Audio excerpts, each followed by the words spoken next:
Un enfant va beaucoup plus être influencé lorsqu'il voit des personnes autour de lui avoir une action, au lieu d'être influencé lorsque ces personnes lui disent de faire certaines choses.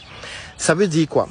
Au lieu de dire à un enfant, il faut lire chaque jour, quand tu te lèves le matin, il faut lire, il faut plutôt vous-même vous lever chaque matin et lire. Quand l'enfant va se rendre compte que chaque matin vous vous levez et vous lisez, vous vous levez et vous lisez, ce stimuli-là est beaucoup plus fort pour l'enfant que le fait de lui dire « va lire », alors que vous n'êtes pas en train de lire. Donc, ne souhaitez pas que vos enfants soient cultivés, alors que vous ne l'êtes pas. Parce que l'enfant, en fait, les connexions qui se créent dans son cerveau sont en fonction de ce qu'il écoute. Quel est votre niveau de langage parlé? Parce que c'est votre niveau de langage parlé qui va permettre aussi à l'enfant de créer un certain étalon. Parce que dites-vous que de la naissance jusqu'à ce que l'enfant commence à aller à l'école, le temps est quand même long, c'est plusieurs années.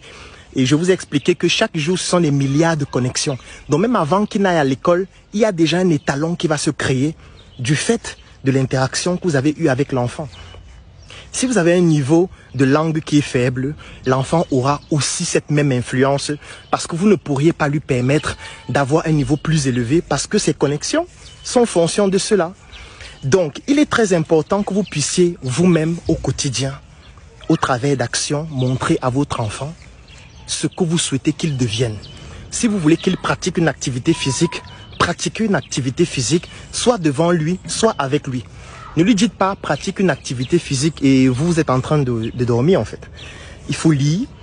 Moi je vois souvent des personnes sur ma page lorsque je poste des textes qui sont longs, qui disent « dis donc c'est trop long, tu ne peux pas résumer, tu ne peux pas faire une vidéo ». Ça ce sont des personnes qu'on a perdues pendant l'enfance. Ce sont des personnes à qui on n'a pas appris la lecture. On ne leur a pas montré que c'est important de lire.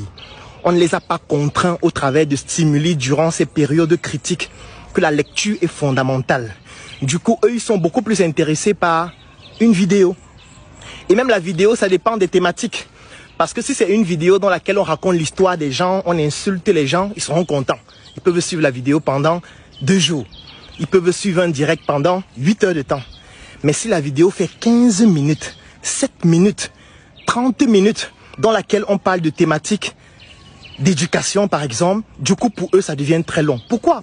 Vous ne pouvez pas leur en vouloir, en fait. La faute à leurs parents, la faute à leur environnement, la faute aux personnes qui n'ont pas compris que le cerveau, c'est comme une forme d'éponge qui absorbe ce qui se passe dans l'environnement et qui ne peut pas transmettre ce qui n'a pas été installé.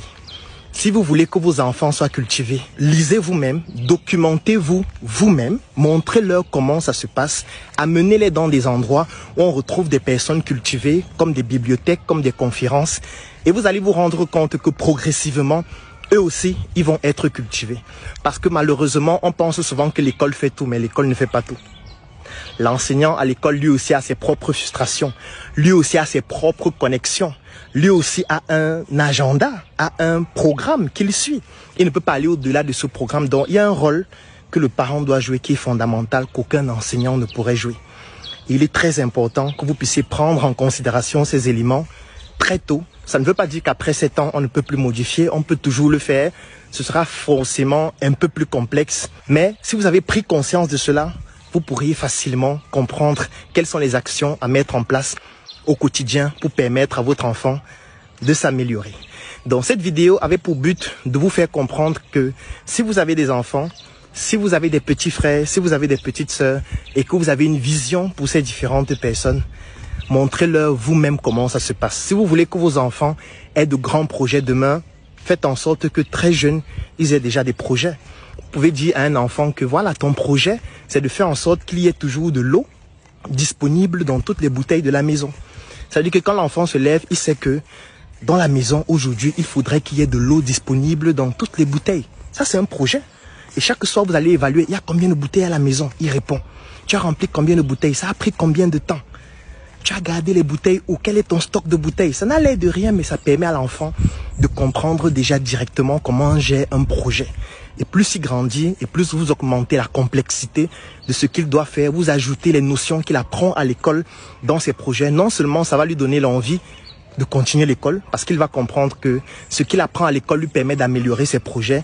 Et plus il va atteindre un âge plus élevé, vous pourriez maintenant ajouter des notions financières, vous pourriez ajouter des aspects sur le financement, vous pourriez l'aider et contribuer à ce qu'il puisse se développer progressivement.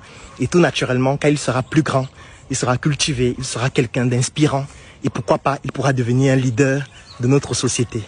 L'Afrique a besoin des leaders et ces leaders commencent par les enfants. Considérons que les vieux, on les a déjà perdus parce qu'ils sont sur Internet en train de raconter à longueur de journée du n'importe quoi. Concentrons-nous sur les enfants parce qu'avec eux, tout est possible.